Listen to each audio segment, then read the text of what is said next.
तो so hello guys, आज का हमारा ये लेक्चर नंबर 2 इस चैप्टर का, जिस चैप्टर का नाम क्या है, केमिकल रिएक्शन एंड इक्वेशन। आज हम लोग लेक्चर 2 स्टार्ट करने वाले हैं इस चैप्टर का। तो देखते हैं भाई, बहुत ज़्यादा बात नहीं करेंगे। आज का जो हमारा लेक्चर, अगर मैं उसके बारे में तुमको कुछ एक बार थोड़ी सी अगर मैं बताऊं कि क्या हम लोग आज करने वाले हैं, तो आज हम लोग सबसे इंपॉर्टेंट टॉपिक इस चैप्टर का बैलेंसिंग खत्म कर देंगे। जितनी बैलेंसिंग आपके सिलेबस में है और जो जो रिएक्शंस बैलेंस करने को आपके सिलेबस में आएंगे, उस लेवल की बैलेंसिंग आज हम लोग पूरी की पूरी खत्म कर देंगे और बहुत इजीली। एनसीईआरटी में थोड़ा सा घुमा फिरा के दिया, हालांकि एनसीईआरटी के ही स्टेप्स यहाँ पे रहेंगे, लेकिन थोड़ा सा उसको इजी वे में मैं यहाँ पे प्रेजेंट करने का ट्राई करूंगा। बिल्कुल परेशान मत होना, बहुत आसानी से आप बैलेंसिंग यहाँ पर समझ जाएंगे, कोई भी दिक्कत आपको आने वाली नहीं है। तो देखते हैं, बड़े आसानी से हम लोग बैलेंसिंग आज स्टार्ट करेंगे और बैलेंसिंग को ही खत्म करेंगे बस खाली में, क्योंकि बैलेंसिंग एक बहुत इंपॉर्टेंट टॉपिक है। इसलिए मैं चाह रहा हूँ कि एक अलग से वीडियो में सिर्फ बैलेंसिंग को पढ़ाऊँ, फिर टाइप्स ऑफ केमिकल रिएक्शन हम लोग अगले टॉपिक में अगले वीडियो में कर लेंगे। हालांकि दोनों एक साथ यहाँ पे हो सकते थे, लेकिन मैं अलग से बैलेंसिंग को पढ़ाना चाह रहा हूँ, जिससे क्या हो कि आपको बैलेंसिंग अच्छे से समझ में आ जाए। और एक दो रिएक्शंस में लूंगा, वो उन रिएक्शंस को भी हम लोग यहाँ पे प्रैक्टिस भी कर लेंगे, एक दो रिएक्शन जो कि एनसीईआरटी में आपके दिए हुए हैं। चलते हैं हम लोग इसमें, बढ़ते हैं आगे। बैलेंसिंग में हम लोग देखते हैं क्या हमको आज चीजें पढ़नी है। पहले देखते हैं केमिकल इक्वेशन क्या होता है। केमिकल इक्वेशन देखना, अब देखो एक्टिविटी 1.1 हम लोग ऑलरेडी कर चुके हैं, जहाँ पे क्या होता है, मैग्नीशियम रिबन को हमने बंद किया था ऑक्सीजन में और क्या बना था, मैग्नीशियम ऑक्साइड। ये हम लोग ऑलरेडी पढ़ चुके हैं पहले, ठीक है। अब देखना क्या, और इसका हम लोग वर्ड इक्वेशन लिखे, मैग्नीशियम को बर्न किया ऑक्सीजन में तो क्या बना, मैग्नीशियम ऑक्साइड बना, ठीक है। रिएक्टेंट क्या है, मैग्नीशियम और ऑक्सीजन है। जो हम लोग एरो के लेफ्ट में लिखते हैं उसको हम लोग क्या बोलते हैं, रिएक्टेंट बोलते हैं, और जो राइट में होता है उसको हम लोग क्या बोलते हैं, प्रोडक्ट बोलते हैं। तो रिएक्टेंट कौन है, मैग्नीशियम और ऑक्सीजन, और राइट में आपका प्रोडक्ट कौन है, मैग्नीशियम ऑक्साइड है, ठीक है। अब देखना क्या लिखा है, अ word equation shows the transformation of reactant into product using an arrow placed between them. मतलब क्या है, एक वर्ड इक्वेशन क्या बताती है कि रिएक्टेंट चेंज हुआ है प्रोडक्ट में, यूजिंग एन एरो, एरो बीच में यूज करते हैं। जो एरो का काम क्या है, जो डायरेक्शन ऑफ रिएक्शन को बताती है। एरो का काम क्या है, डायरेक्शन ऑफ रिएक्शन को बताना। समझ में आगे। A word equation shows that transformation, हाँ ठीक है, तो हो गया। Reactants are written on the left hand side LHS with a plus sign between them, products are written on the right hand side with a plus sign between them. The arrow head points towards the product and indicate the direction of reaction. End of discussion, बात खत्म हो गई। देखो आगे, अब देखो एक chemical equation को हम लोग लिखते कैसे हैं। अ chemical equation can be shorted by using chemical formula. एक केमिकल इक्वेशन को पहले भी हमने देखा, क्या देखा, वर्ड फॉर्म में लिखने का, तो उसको हम लोग क्या बोलते थे, वर्ड इक्वेशन बोल रहे थे। अगर उसको हमको छोटा करना है तो हम लोग क्या करते हैं, जो भी आपके वहां पर एटम्स या फिर मॉलिक्यूल्स या फिर कंपाउंड हुए यूज, उन सबको क्या लिख दो, केमिकल फार्मूला लिख दो इंस्टेड ऑफ वर्ड्स। जैसे एग्जांपल क्या है, if we recall the formula of magnesium oxygen and magnesium oxide, we can rewrite the above word equation as. मतलब कि अगर हमको मैग्नीशियम का फार्मूला पता है, ऑक्सीजन का फार्मूला पता है और मैग्नीशियम ऑक्साइड का फार्मूला पता है, तो जो अभी हमने इक्वेशन पढ़ी उसको हम लोग ऐसे भी लिख सकते हैं, ये मैग्नीशियम, ये ऑक्सीजन, ये कौन है, मैग्नीशियम ऑक्साइड। सिंपल बात है। अब देखना बड़े ध्यान से, this is called skeletal chemical equation because it may be unbalanced. अब इसको हम लोग, एक तो हमने वर्ड को देख करके समझने वाली बात को, स्केलेटल केमिकल इक्वेशन सवाल आया है क्लास 10 बोर्ड एग्जाम में, ये सवाल आया, डिफाइन स्केलेटल केमिकल इक्वेशन। जब हमने वर्ड्स को देख करके एज इट इज, वर्ड्स के फॉर्मूलाज को एज इट इज लिख दिया रिएक्शन में, तो वो क्या होती है, स्केलेटल केमिकल इक्वेशन होती है, क्योंकि वो बैलेंस्ड नहीं होती है। ये बात आपको यहाँ पर समझनी है। देखना आगे, balancing the chemical equation to check if an equation is balanced, count the number of atoms of each element on both the sides. एक एलिमेंट के कितने एटम्स हैं, एक एलिमेंट के कितने एटम्स हैं दोनों साइड, उसको काउंट कर लो, तो हम लोग जानेंगे कोई इक्वेशन बैलेंस्ड है या फिर नहीं बैलेंस्ड है। जैसे मान लो एग्जांपल देना, फॉर एग्जांपल समझना बड़े ध्यान से। ये तुम्हारे पास A2 है, ये तुम्हारे पास B2 है, इससे आपका 2A बन रहा है और 2B बन रहा है, ठीक है। समझना बड़े ध्यान से। पहले इस साइड, दोनों साइड तुमको चेक करना पड़ेगा, एक बार इस साइड और एक बार इस साइड। पहले इस साइड देखो, कितने A, 2A, कितने B, 2B, कितने A, यहाँ लिखो 2 ही है, कितने B, क्या आप ये जान पा रहे हैं इसको देख कि ये 2 है, इतना तो भाई जान रहे होगे ना, 9th 8th क्लास में सब पढ़ते हैं। यहाँ पर 2 है तो आप जान जा रहे हो कि ये जो है ये आपका इससे मल्टीप्लाई होगा तो कितने A हो जाएंगे, 2 हो जाएंगे, यहाँ 2 भी हो जाएंगे। B2 यानी कि 2 भी हैं, A2 मतलब 2 है, इतना आपको बेसिक पता होना चाहिए, मुझे उम्मीद है पता होगा। अगर number of atoms right hand side और लेफ्ट हैंड साइड दोनों पे बराबर आ रहे हैं, क्या आ रहे हैं, बराबर आ रहे हैं, इसका मतलब ये रिएक्शन क्या है, बैलेंस्ड है। तो बराबर नहीं आ रहे तो जाहिर सी बात है क्या हो जाएगा, अनबैलेंस जाएगा, जाहिर सी बात है। देखो बड़े ध्यान से, balancing the chemical equation to check if an equation is balanced, count the number of atoms of each element on the both side. If the number of atom is equal, the equation is balanced. If the number of atom is if not, the equation is unbalanced and must be balanced. मतलब क्या, अगर equal नहीं है तो equation क्या है, unbalanced है, और अनबैलेंस्ड इक्वेशन सही नहीं होती है, उसको हमको बैलेंस करना पड़ेगा। देखो बड़े ध्यान से, ये क्या कुछ मिसिंग चला गया क्या?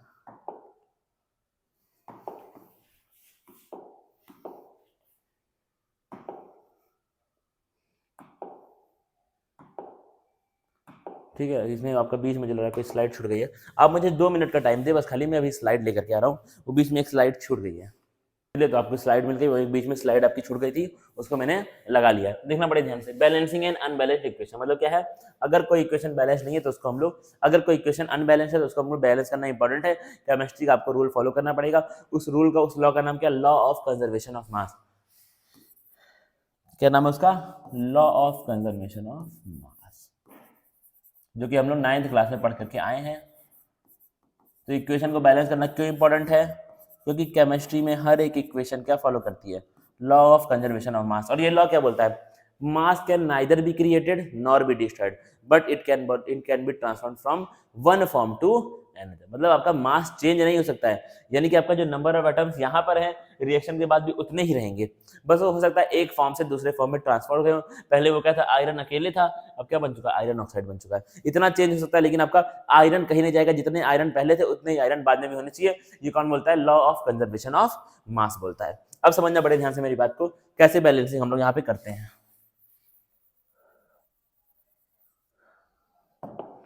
देखो, step by step balancing method, hit and trial method, जो कि आपका एनसीईआरटी में दिया हुआ है। Draw boxes around each chemical formula to prevent altering formulas. मतलब क्या होता है, कई बार दिक्कत क्या होती है कि बच्चे, जैसे मान के चलो यहाँ पर 3 आयरन है, यहाँ पे एक ही आयरन है, तो बच्चे यहाँ पर 3 लगा देते हैं, जो कि आपका रूल के बाहर है, जो कि गलत है। इसलिए क्या है, फॉर्मूले में आपको चेंज नहीं करना है। आप फॉर्मूले के आगे चेंज कर सकते हो, लेकिन फॉर्मूले में चेंज नहीं कर सकते। इसलिए यहाँ क्या लिखा है, ड्रॉ बॉक्सेस, सर्कुल ड्रॉ हो रहा है, सर्कुल बॉक्स ड्रॉ करना है, बॉक्स चले तो कट ही जाएगा सफर आहिस्ता। देखना इसको ध्यान से। अब देखो बड़े ध्यान से, स्टेप 2 क्या बोल रहा है, count atoms on both the side. दोनों साइड कौन कौन से, बोथ द साइड मतलब कौन कौन से साइड है मुझे बताना। ये तुम्हारा रिएक्टेंट है और ये क्या है, तुम्हारा प्रोडक्ट है। Reactant side, product side, left side, right side. क्या इतनी बात समझ में आई? अब देखो, count atoms on both the sides.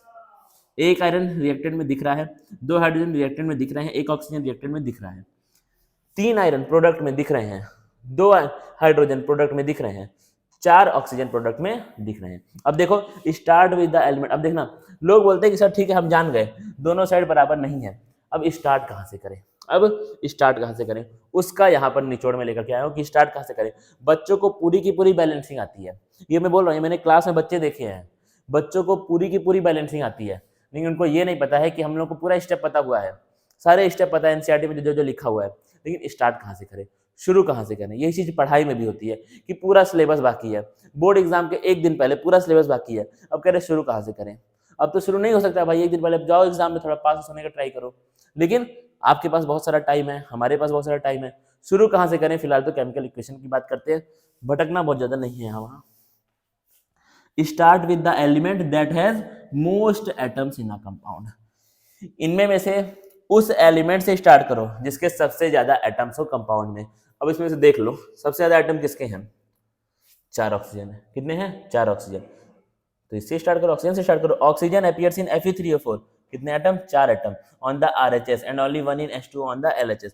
करोगे क्या, इधर 4 है इधर 1 है, 4 से मल्टीप्लाई करना पड़ेगा, 4 मॉलिक्यूल्स ऑफ H2O और LHS। 4 से क्या किया यहाँ पर, इसको दिख रहा है क्या, एक बार देख लेता हूँ मैं भाई, तुम्हारा तुमको दिखना ज़्यादा इंपॉर्टेंट है, मुझे दिखे ना दिखे, ठीक है, दिख रहा है। तो क्या है तुम्हारा यहाँ पे 4 H2, आपके बात ही खत्म हो गई यहीं पर। एग्जिट अपना ये क्या गया, कंफर्म इसको नहीं, एग्जिट नहीं करना है, 4H2।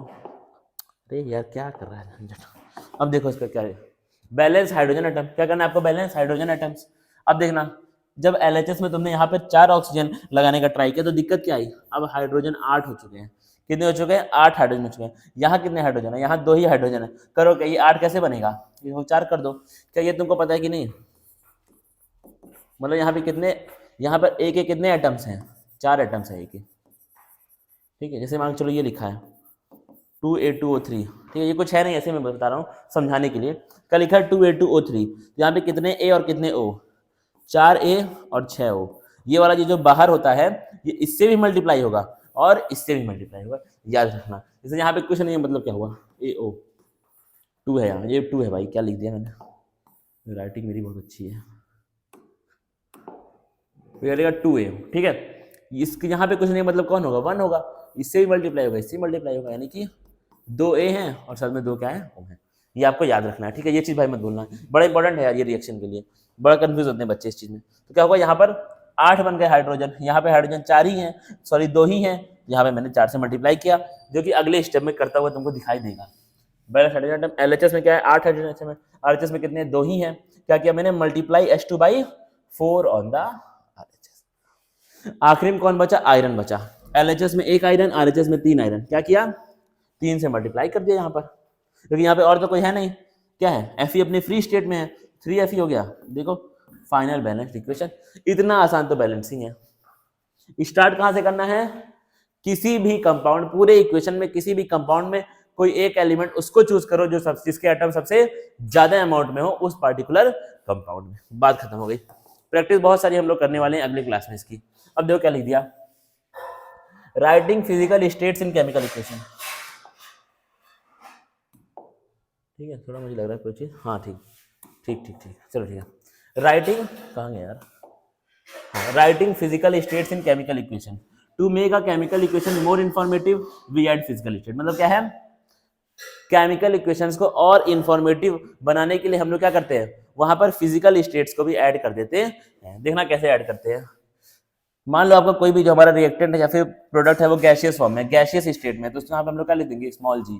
लिक्विड में है तो स्मॉल l, एक्वस में है तो AQ, क्या लिखते हैं, AQ। एक्वस मतलब क्या है, एक्वस सॉल्यूशन मतलब क्या होता है, वो सॉल्यूशन यहाँ पर सॉल्वेंट क्या हो, सॉल्वेंट यहाँ पर क्या हो, पानी, क्या हो, पानी हो। अगला देखो सॉलिड, फिर देखो क्या लिख दिया, S के लिए solid. Balanced equation with physical state, वही सेम इक्वेशन जिसको तुमने बैलेंस किया था वो फिजिकल स्टेट में आ गया। Fe solid, H2O gas, Fe3O4 solid, H2 gas. S indicate solid iron and solid iron oxide, sorry G indicate steam यानी कि गैसियस वाटर। अगला क्या आपका हाइड्रोजन, गैसियस वाटर स्टीम, पता है ना इतना, गैसियस वाटर स्टीम मतलब पानी के ही गैसियस फॉर्म को हम लोग क्या बोलते हैं, स्टीम बोलते हैं या फिर वाटर वेपर बोलते हैं। अब देखो क्या लिख दिया एनसीईआरटी ने, रिएक्शन कंडीशंस इन chemical equation, sometime conditions like temperature, pressure और कैटलिस्ट आर इंडिकेटेड अबव और बिलो द रिएक्शन। मतलब क्या, कई बार आपको देखा होगा अगर कोई रिएक्शन, हालांकि जनरली ऐसा नहीं होता है, लेकिन अगर कोई बहुत इंफॉर्मेटिव रिएक्शन है, बहुत डिटेल, जैसे तुम फोटोसिंथेसिस पढ़ते हो तो वहाँ पे हर एक चीज इंपॉर्टेंट है, वहाँ पर टेम्परेचर भी इंपॉर्टेंट है, सनलाइट कहाँ से, ये सब चीजें आपके लिए इंपॉर्टेंट है। तो थोड़ी एक्स्ट्रा इन्फॉर्मेशन भी आपकी रिएक्शन में दी हुई होती है, रिएक्शंस को और इन्फॉर्मेटिव बनाने के लिए, ठीक है, वो चीज वहां पे दी होती है। जैसे तुम्हारा टेम्परेचर कई बार दिया होता है, ऑर्गेनिक में आप जाएंगे आपको वहां पे कैटलिस्ट दिए होते हैं, प्रेशर दिया होता है, तो ये सब आपका ऑर्गेनिक केमिस्ट्री में ये सब चीजें काफी ज्यादा यूज होती हैं। पढ़ोगे भी आगे आएगा, carbon and its compound chapter. अब देखो क्या लिखा है, कार्बन मोनोऑक्साइड लिया, ये आपका फॉर्मेशन ऑफ मिथेनॉल की बात कर रहा है। साथ में क्या लिया, हाइड्रोजन गैस लिया, 348 ATM प्रेशर पे क्या बना तुम्हारा, ये कौन बन रहा है, अगर इसका नाम तुमको नहीं पता है, चैप्टर आएगा तो समझ जाओगे। हालांकि इसका नाम क्या होता है, मिथेनॉल। क्या होता है इसका नाम, मिथेनॉल। अगला देखो C6O, ये तो आपका फेमस, इसको हम लोग पढ़ भी रहे हैं, इसको हम लोग अभी पढ़े, लाइफ प्रोसेस चैप्टर भी आपका साथ साथ में इसके चल रहा है केमिस्ट्री के साथ साथ में, उसको देखना, वहां पे इस रिएक्शन को हम लोग पढ़ चुके हैं। देखना क्या है, 6CO2 + 12H2O गिव सनलाइट और क्लोरोफिल के प्रेजेंस में ग्लूकोज बना, साथ में ऑक्सीजन, और साथ में क्या निकल गया, पानी निकल गया। तो ये आपका बेसिक रिएक्शन। इस तरीके से आपका बहुत सारे एक्स्ट्रा कंडीशंस भी दी होती है, मतलब किस कंडीशन में रिएक्शन हुआ है, ये सब चीजें भी दी रहती है कई बार रिएक्शंस में, उसको और इन्फॉर्मेटिव बनाने के लिए। अगला देखो आगे, अब देखो हमारा आखिरी यही आपका है, ठीक है, बैलेंसिंग है ना, अनबैलेंसिंग हो। अच्छा ये स्लाइड रिपीट हो गई, तभी तो ये स्लाइड वहां पे इसलिए नहीं थी। अब समझा मैं कि वो स्लाइड गई कहाँ, वो स्लाइड लास्ट में डाल दिया था एडिटर ने, सबसे आखिरी में उसको मार दिया। अब जो भी है भाई, चलो कोई दिक्कत वाली बात नहीं। अब क्या देखते हैं हम लोग, स्टेप्स ऑफ बैलेंसिंग, सारे ये सब हम लोग पढ़ चुके हैं, एक बार इनको क्रॉस चेक कर लेते हैं, रिवीजन हो जाएगा। अब नेक्स्ट क्लास में क्या करना है देखना, छोटी सी क्लास ये हुई है, हालांकि बैलेंसिंग पूरी की पूरी इसमें कवर हो चुकी है जितनी एनसीईआरटी में दी हुई है। नेक्स्ट क्लास में हम लोग पहले तो बैलेंसिंग की प्रैक्टिस करेंगे, पहले करेंगे बैलेंसिंग की प्रैक्टिस, जितना एनसीईआरटी में दिया हुआ है। ठीक है, तो मैं 2 मिनट भी उठाता हूँ। ठीक है, तो आपका बैलेंसिंग हम लोग पहले प्रैक्टिस करेंगे, 4-5 सवाल करेंगे जो एनसीईआरटी के दिए हुए हैं और जो प्रीवियस ईयर में पूछे जाते हैं, तो वो करेंगे। उसके बाद हम टाइप्स ऑफ केमिकल रिएक्शन। तो नेक्स्ट क्लास आपकी थोड़ी सी बड़ी हो सकती है। ठीक है, 40 मिनट की मुझे लग रहा है क्लास, 40 से 45 की जाएगी। कोई बात नहीं, अभी 2 छोटी भी तो हुई हैं, ये दोनों छोटी हुई हैं, तो अगली वाली बड़ी हो जाएगी, कोई दिक्कत वाली बात नहीं है। और देखो क्या किया इसमें, रिएक्शन देखो, revision, right the skeletal chemical equation सबसे पहले लिखो, फिर क्या करो, बॉक्स बनाओ उनके चारों तरफ, जिससे क्या हो, तुम केमिकल फॉर्मूले को अल्टर ना करो। केमिकल फॉर्मूले में आपको छेड़छाड़ नहीं करनी है। Count atoms of each element on LHS and RHS, start balancing with the most complex molecule. Complex मतलब क्या, जहां पर सबसे ज्यादा एटम्स प्रेजेंट हो। एडजस्ट कोफिशिएंट, कोफिशिएंट का मतलब क्या होता है,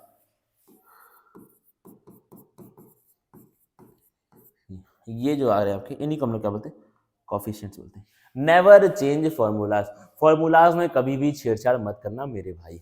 अगला देखो, check all the atoms, check all atoms are balanced, check कर लो, फिर क्या करो, फिजिकल स्टेट को लिख दो अगर जरूरत है, अगर नहीं है तो नहीं भी लिखोगे तो कोई दिक्कत वाली बात नहीं है। क्योंकि कई बार क्या होता है, फिजिकल स्टेट के चक्कर में आप रॉन्ग कर देते हो, क्योंकि पानी लिक्विड भी है, सॉलिड भी है, और पानी गैस भी है, इसलिए फंस जाओगे। तो इससे अच्छा फिजिकल स्टेट अगर ना पूछा हो, ट्राई करो मत लिखो।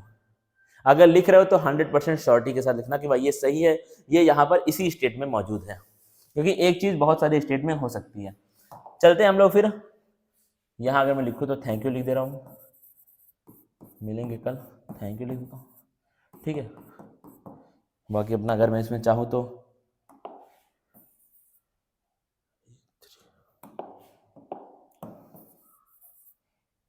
ये देखो, खजूर, ये ले लो तरबूजा, अगर मैं चाहूँ तो तुमको एक तरबूजा दूँ, बड़ा सा एक तरबूजा ले लो। चलो, तरबूजे के साथ हम लोग इस लेक्चर को ख़त्म करेंगे, तरबूजे के साथ लेक्चर को हम लोग ख़त्म करेंगे। मिलते हैं अगली क्लास में। बाकी थैंक यू गाइस, पढ़ाई करते रहो।